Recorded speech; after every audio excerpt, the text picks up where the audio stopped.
My son looked me dead in the eyes and said, "Dad, you can't come back to the shop. We've made other arrangements." I had just spent 31 days in a rehabilitation center learning how to button my own shirt again. I had built that shop with my bare hands over 35 years. And the morning I finally walked back through the front door, my own son told me it wasn't mine anymore. But 8 weeks after that conversation, what I did made him and every single person who helped him wish they had never been born greedy. Before I tell you how I got every last thing back, please hit that like button and subscribe to this channel. Drop a comment below and let me know where you're watching from today. It means more to me than you know. Now let me tell you what happened. The stroke hit on a Wednesday morning in early March. I was under the hood of a '68 Chevelle that a customer had brought in for a full engine rebuild, the kind of work I loved most. One minute I was torquing a valve cover bolt, and the next minute the wrench slipped out of my hand and I couldn't figure out why. My right side just quit. I went down between the car and the lift, and the only reason anyone found me was because my parts supplier, a kid named Danny, showed up with a delivery and heard the radio playing to an empty bay. The doctors at Mercy General said I was lucky. I had a significant ischemic stroke, but the clot dissolved fast enough to prevent permanent brain damage. What it did leave behind was a right arm that moved like it was underwater, a leg that dragged when I was tired, and a voice that occasionally forgot the word it was looking for mid-sentence. The neurologist, a young woman named Dr. Patel, who spoke to me like I was a full human being and not just a chart on a wall, told me that with aggressive therapy I could expect a strong recovery. She said 6 to 8 weeks of inpatient rehab, then outpatient work after that. She said most patients in my condition return to independent living. She looked me in the eye when she said it. My son Brandon was in the room for that conversation. He nodded along like he was hearing good news. He squeezed my shoulder when Dr. Patel left. He told me not to worry, that he would handle everything while I was getting better. He told me Greer's Auto, the shop I had opened the same year he was born, would be in good hands. I believed him. He was my son. You believe your son. I had been running Greer's Auto and Body on Route 9 inches, Harnett County for 35 years. What started as a 2-bay operation in a rented cinderblock building had grown into a 12-bay facility on 2 acres that I owned outright. We had a body shop in the back, a machine shop for engine work, and enough reputation in the county that people drove past 3 other repair shops to bring their vehicles to me. I had 6 employees, all of them long-timers, most of them men I had trained myself. The business was appraised at just over $800,000 18 months ago when I was looking at a second location. I never did open that second location. My wife Margaret got sick before I could pull the trigger, and after we lost her, the appetite for expansion went with her. Margaret, 38 years together. She had done the books for Greer's Auto since the first week we opened, sitting at that second-hand desk in the corner office, surrounded by coffee mugs and sticky notes, turning my grease-stained receipts into a functioning business. She died of pancreatic cancer 2 years before my stroke, and losing her nearly broke me in a way a stroke never could. After the funeral, I threw myself back into the shop, because the shop was the only place I knew how to be useful. Brandon had never been interested in the business. That was fine. I never pressured him. He had gone into commercial real estate, made decent money, married a woman named Melissa whose family was from Charlotte. The Capellas were the kind of people who talked about money constantly but never seemed to have quite enough of it. Her father, Frank, had been in and out of 3 failed businesses in the past decade. Her mother, Donna, had opinions about everything and the restraint of a foghorn. I had tried to like them. Margaret had been better at it than me. The rehabilitation center was called Pinebrook Recovery, and it was 45 minutes from my house. I shared a room with a retired postal worker named Jean, who had broken both hips in a fall and who watched golf on a tiny television every afternoon and never complained once. I respected Jean enormously. I was not as good as Jean at not complaining. The work was hard and humbling. There is nothing that will strip your pride down to the studs faster than having a 26-year-old physical therapist guide your hand through opening a jar. But I did the work. Every session, every exercise, every time my arm didn't cooperate and the therapist said again and I said again out loud like it was a decision and not a defeat. I was going home. I was going back to the shop. That was the only outcome I allowed myself to consider. Brandon visited twice in the first 3 weeks. Both times he was distracted, checking his phone, answering questions I asked with vague reassurances. He brought Melissa the second time. She sat in the corner chair and smiled at me in a way that I couldn't read. Too wide. Too steady. Like she was practicing it. The calls from my employees started in week 4. Not direct calls. I hadn't had my cell phone since the ambulance. The calls came through the rehab center's main line, relayed to me through a nurse. Eddie Marsh, my head mechanic for 17 years, left a message saying he needed to talk to me. Ricky Delgado, who ran my body shop, called twice. I tried to call the shop's main line and got a recording that said the number was temporarily unavailable. I told the charge nurse, a woman named Rosa Figueroa, about the calls. She was maybe 40 years old. No nonsense. The kind of person you could tell had seen everything twice. She listened without expression and then she said, "Do you want me to help you find out what's going on?" I said yes. She handed me her personal cell phone on her lunch break and walked down the hall to give me privacy. I called Eddie on his cell. He answered on the first ring, and I could hear the relief in his voice. "Mr. Greer, thank God. I wasn't sure how to reach you directly." His voice dropped. "There's some stuff happening here you need to know about. Your son came in 2 weeks ago with a man I didn't recognize. He said he had taken over management of the business. He changed the locks on the office. He told us the shop was under new ownership and that the transition would happen in 30 days. New ownership. He had paperwork," Eddie said. Some of us looked it up. The business was transferred out of the LLC. The deed on the property, too. It's all in different names now. Some company called Capelli Property Group.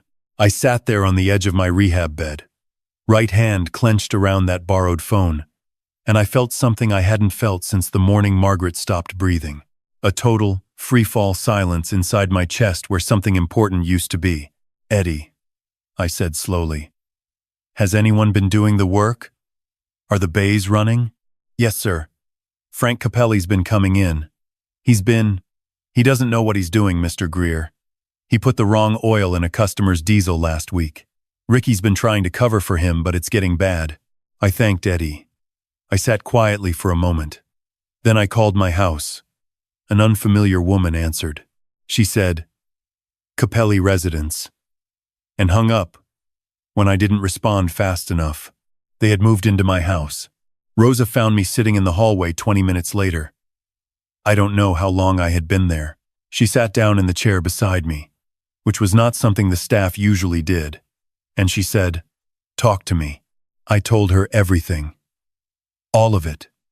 The way it tumbled out when you're not performing calm for anyone. She listened the whole way through.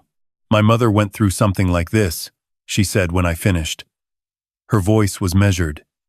Different details. Same story. She paused. "Do you have a lawyer?" I had a lawyer. His name was Paul Stanton, and he had handled everything when I incorporated Greer's Auto 15 years ago and again 2 years ago, when Margaret and I updated our estate documents. He was semi-retired now, working out of a small office in downtown Fayetteville, and he had been at Margaret's funeral. "I can't get to a phone privately," I said. Rosa reached into the pocket of her scrubs and handed me her phone again. "I'm on break until 2, she said. "I'll be down by the vending machines." I called Paul Stanton's office from memory. His assistant put me through immediately when I gave my name. Paul picked up and I could hear him shift in his chair the way he always did when something had his full attention. "Walt, I was wondering when I'd hear from you. Brandon's attorney contacted me 3 weeks ago about the business transfer. I told him I would need to speak with you directly before I could respond to anything." He stopped returning my calls. "Paul," I said, "tell me what they actually did. Tell me what they think they have." Paul was quiet for a moment, the kind of quiet that is really thinking. "Brandon filed paperwork asserting medical power of attorney and used it to execute a transfer of the business and the property. The transfer went to Capelli Property Group, which is registered to Frank and Donna Capelli. On its face, It looks like a legitimate business transaction authorized by your legal representative. On its face, I said. On its face. Paul repeated. But Walt, I drafted your LLC operating agreement, and I drafted the amendment you and Margaret signed 18 months before she passed, when you added the succession clause. Do you remember what we talked about regarding the LLC assets and your personal estate? I did remember. Margaret had been insistent about it after we watched a neighbor lose his family business to a probate dispute. We had restructured everything so that the LLC and the property were owned through a revocable living trust, the Greer family trust, with me as trustee and Paul as successor trustee. A medical power of attorney gives Brandon the authority to make healthcare decisions for you, Paul said. It may even extend to some financial decisions for personal assets. But the shop, the property, the equipment, none of that belongs to Walter Greer, the individual. It belongs to the Greer family trust. And the trustee of that trust is you. To transfer trust assets, you would need a separate, specific trust amendment executed with full capacity and proper witnesses. What Brandon signed was meaningless. Legally, it transferred nothing. The breath I let out was so long that the window fogged slightly. He doesn't know that, I said. I would guess not, Paul said. His attorney is a generalist. They probably saw a POA and a deed and thought it was clean. They didn't dig into the trust structure. Paul, I said, I want them to keep going. There was a pause. Explain, I explained. The same cold math I had been doing since Eddie's phone call. If I moved now, we would stop them where they stood. We would get the business back, and most of what they had drained from the accounts they had accessed with the POA. But they had already spent some of it. Frank Capelli had probably run up costs at the shop. Donna had moved into my house. They were comfortable. They thought they had won. But I knew greedy people. I had dealt with them my whole working life. Customers who tried to negotiate after a job was done. Suppliers who short-shipped and hoped you wouldn't count. Greedy people did not sit still when they thought they had a golden goose. They squeezed. They're going to try to borrow against the shop, I said. Frank's been in and out of failed businesses. He needs capital. He thinks he has $800,000 in commercial property sitting there. He is going to go to a bank. Paul was quiet for a moment. Then he said, if he approaches a lender, a title search will come back clean on the surface because the fraudulent transfer is in the public record. They won't see the trust issue unless someone specifically looks for it. Let them get comfortable, I said. Let them think they're building something. Then we take it all at once. That's a significant risk, Walt. If they damage the business in the meantime, Paul, they're already damaging it. Frank put the wrong oil in a diesel. My reputation is leaking every day he's in that building. The question is whether I want to stop a slow bleed or cauterize the whole thing at once. Another silence. Then Paul said, I know a way to make this work. But I want you out of that rehabilitation center first. I want you somewhere I can reach you. They'll try to stop my discharge, I said. Brandon is my medical POA. Medical POA controls treatment decisions, not liberty, Paul said firmly. Once your physicians clear you for discharge, no power of attorney on earth can keep you in that building. I'll have a letter to Dr. Patel's office by tomorrow morning. The moment you're medically cleared, you walk out. You come straight to me. I discharged from Pine Brook on a Tuesday morning in late April. Dr. Patel signed the paperwork herself and handed it to me with a look that said she had been briefed and was not happy about the situation. The morning charge nurse tried to tell me that my son had requested I not be discharged without his authorization. Dr. Patel appeared at the nursing station at precisely that moment and clarified, in the calm voice of someone who had not raised their voice in a professional setting in 15 years, that Walter Greer was a competent adult who had completed his course of treatment, and that any further conversation on the subject could be directed to the hospital's legal department. Paul Stanton was parked in the Circle Drive in his old Lincoln.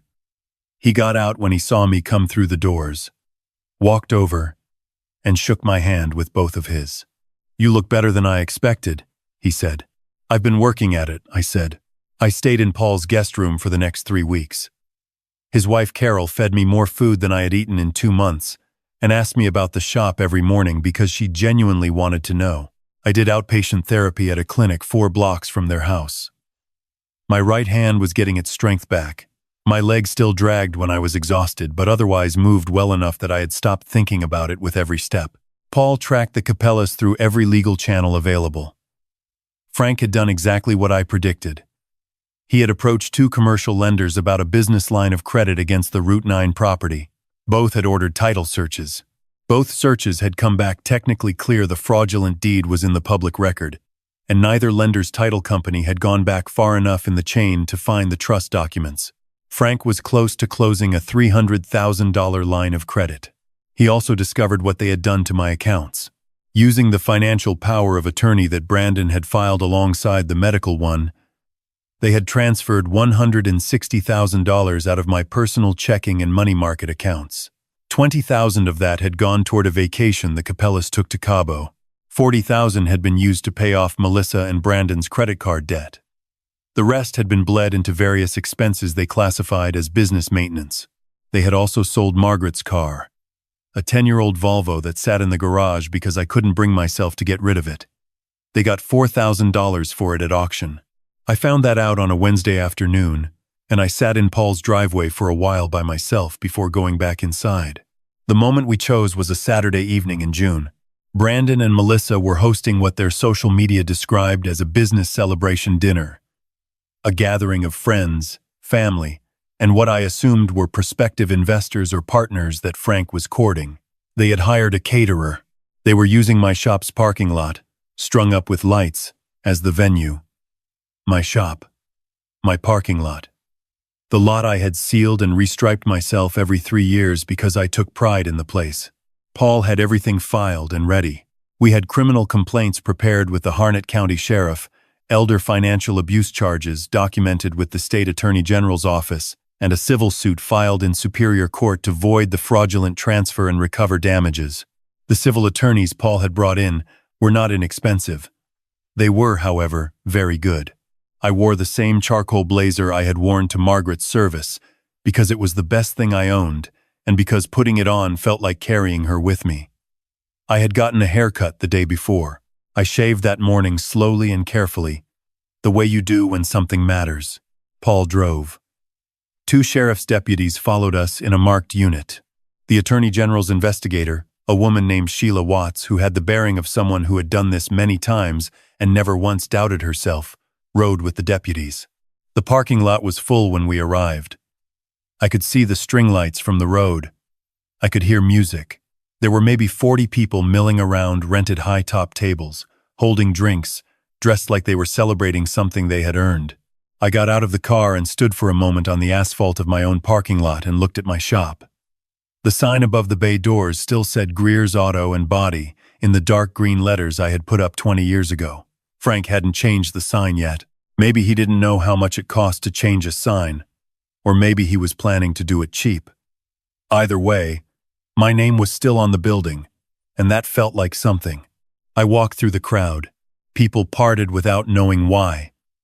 The way people do, when something is moving with purpose towards something. I saw Frank Capelli first.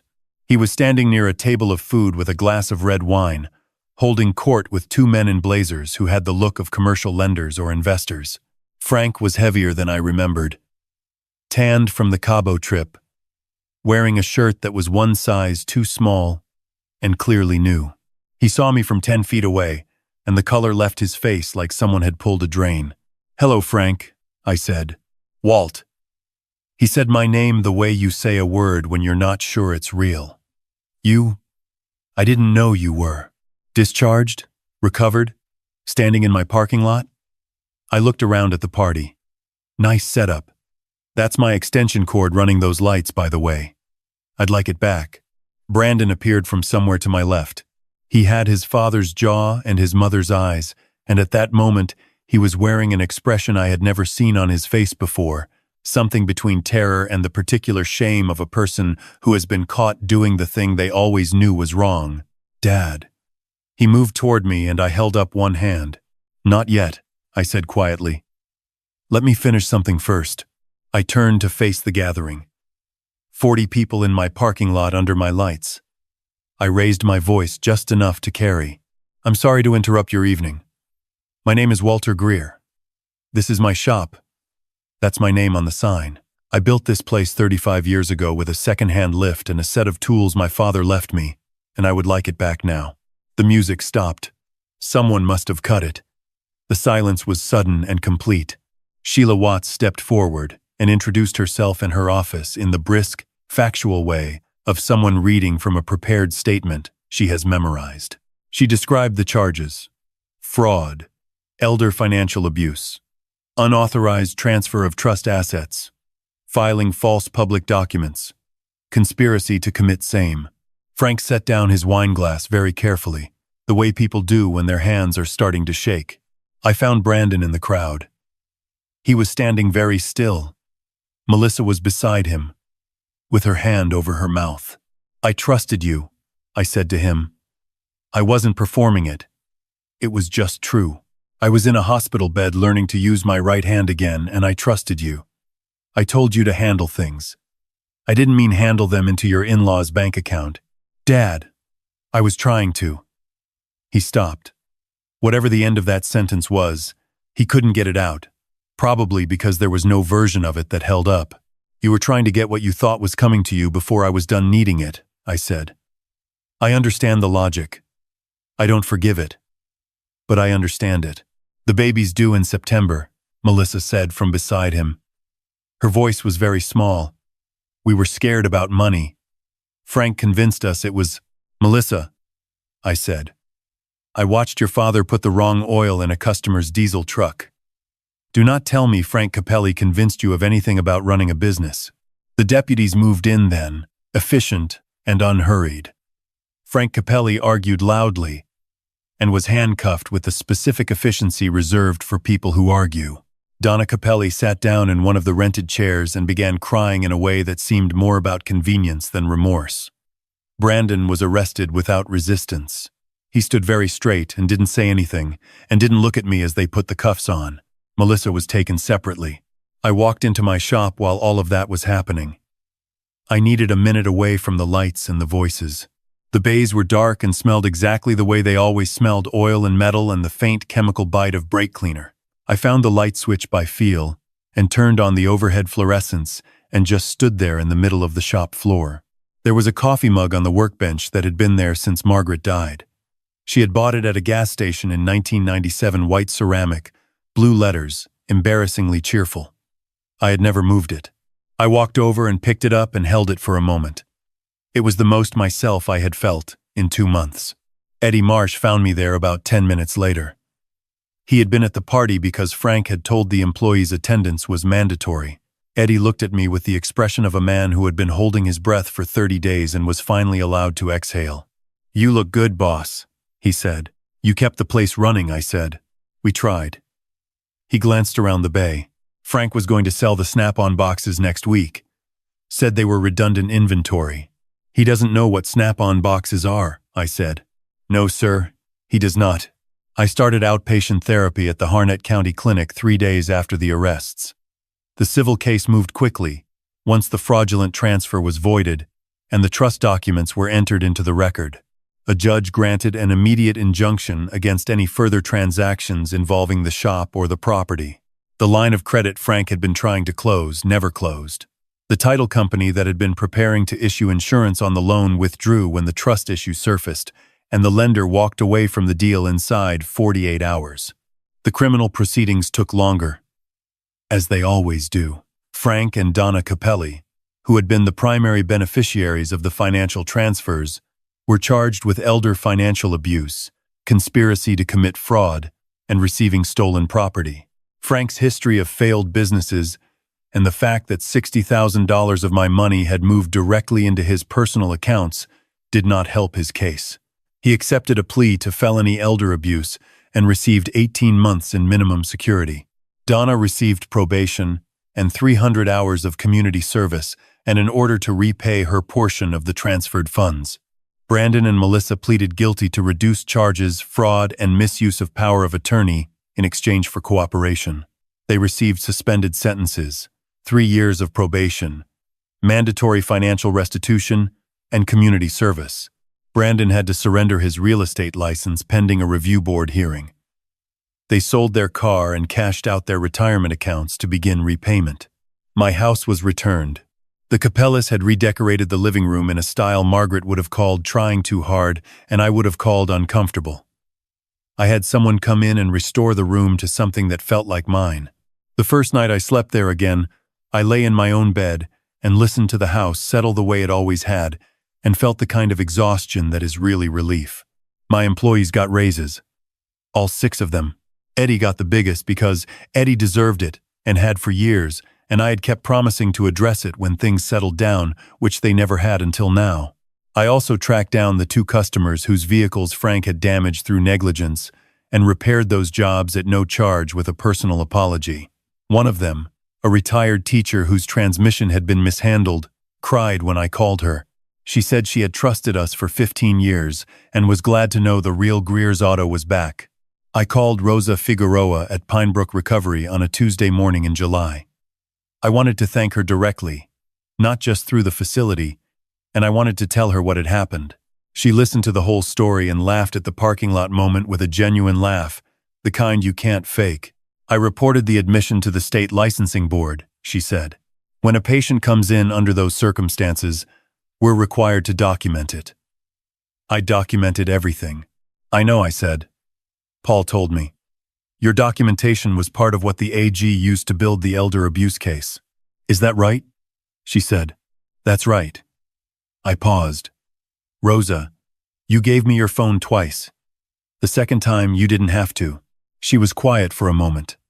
My mother was in a facility like this for 8 months before we got her out, she said. She was fine. She just had a family that wasn't paying attention. I pay attention now. I sent a donation to a patient advocacy organization that worked on elder care rights, in Rosa's name, in an amount I won't specify here but that I felt good about. I never went back to the idea of a second location, not because I couldn't, but because Greer's Auto on Route 9 was exactly the right size for what it was. Margaret and I had built it to be a place that did good work and treated people fairly and lasted. It had lasted. That felt like enough. Some evenings I still sit in the office at the shop after everyone's gone home, in the chair Margaret used to sit in, with the coffee from the machine in the break room that has never made good coffee in 20 years. I look at her desk, which is still her desk as far as I'm concerned, and I think about what it cost to keep this place, and what it was worth, and how those numbers don't balance the way you'd expect. Brandon sent me a letter in August, handwritten, 3 pages, the kind of letter that takes effort. He talked about the pressure he had felt, the way Frank had laid it out like an obvious solution, the way Melissa had believed her father when he said I would never recover enough to run the business again. He said he had stopped believing that himself but had gone too far to stop. He said he was sorry. He said he wanted to know if there was any possibility of a relationship, even a distant one, even just a phone call once in a while. I read it twice. I put it in the desk drawer where I keep things I'm not ready to decide about. Maybe someday. Maybe not. I have spent 64 years learning that hope and trust are not the same thing. You can hope for someone and still understand that you cannot trust them the way you did before, that trust is not a switch you throw but a road you rebuild one section at a time, and there is no guarantee you make it to the other end. What I do know is this. No one who helped destroy something I built gets to tell me the terms of the rebuilding. On a Saturday morning in September, I opened the shop at 6 like I always have. I made the bad coffee and turned on the overhead lights and listened to the bays fill up with the sounds of work starting lifts going up, air guns rattling, the radio in the back tuned to the classic rock station that Ricky has played since the day I hired him. I stood in the middle of the floor and put my right hand flat on the hood of the car in the first bay and felt the cool metal under my palm. These were the hands that had worked on 10,000 engines. The hands that had handed Margaret her coffee every morning of our married life without being asked because I knew how she took it. The hands that had signed the LLC documents and the trust amendments and, 35 years ago, had opened a checking account with $4,000 and a name I had written on a piece of paper. Greer's Auto. My hands. Nobody takes what these hands built.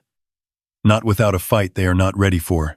If this story meant something to you, please hit like and subscribe right now. And tell me in the comments, would you have forgiven your son? Or would you have walked away for good? I read every single one of your responses, and I want to know what you think. I'll see you next time.